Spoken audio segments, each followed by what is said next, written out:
Dobar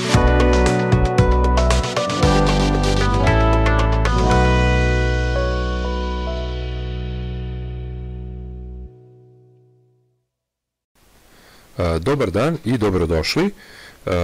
Ovo je mala škola Excela, kurs koji je pre svega namenjen polaznicima koji su već stekli neko početno znanje o Excelu, jer je u pitanju srednji kurs Excela.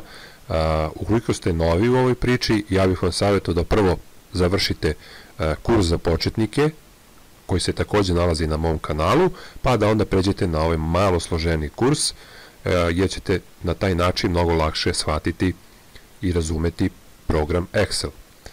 Takođe, zamolio bih vas sve vas koji me pratite i sve nove pratioce da lajkujete video i da zapratite moj kanal, kao i da uključite notifikacije kako biste u buduće dobijali obaveštenja o lekcijama koje budu izlazile.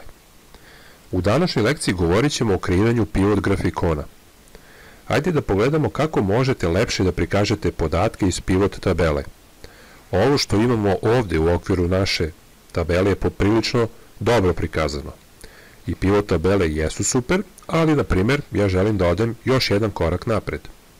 Svakako ćemo za ovo iskoristiti podatke iz naše pivot tabele i pretvoriti ih u grafikon. Da bismo to uradili, kliknite na bilo gde unutar pivot tabele, uopšte nije bitno na koje polje, i vidite da gore naravno imamo naše tabove.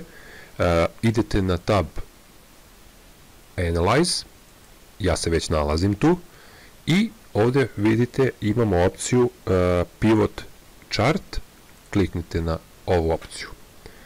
Nešto slično u kursu za početnike, odnosno skoro pa identično, radili smo sa tabelama, samo tu tada nismo radili sa pivot tabelama, već sa klasičnim tabelama. U okviru ovog novog prozora biramo opciju Column Chart i birat ćemo ovu prvu opciju koja nam odgovara, mada vi možete da birate šta god. Idemo na Clustered Column i kliknite na OK. I kao što vidite, nama se ovde prikazao grafikon.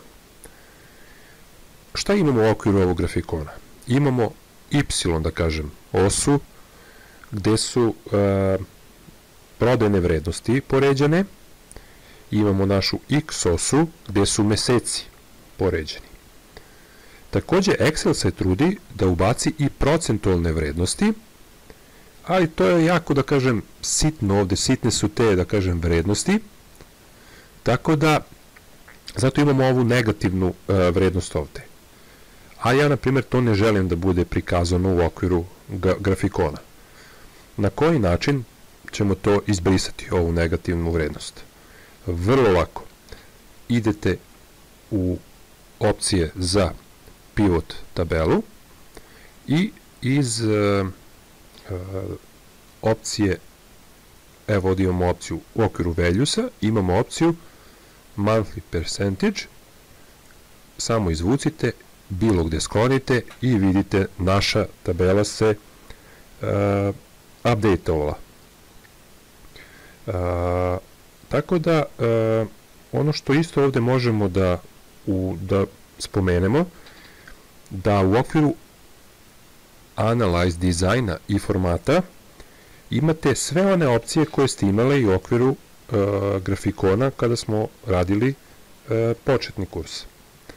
Sve što smo pričali, znači, o grafikonima za početnike možete pronaći upravo u ove tri opcije, u ova tri taba.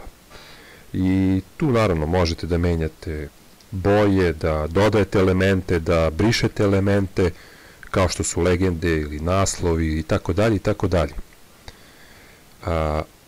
Selektovan je trenutno grafikon. Ako nije, kliknite na njega i hajde da, na primjer, da izaberemo godinu i premestit ćemo je u row sekciju. U ovom slučaju je to sada axis kategorija, zato što nam je selektovan grafikon. I ubacit ću ovde godinu iznad meseca i evo, kao što vidite, dobijamo update-ovan grafikon, ali ujedno dobijamo i update-ovanu pivot tabelu. Tako da ovo je zaista odlična opcija.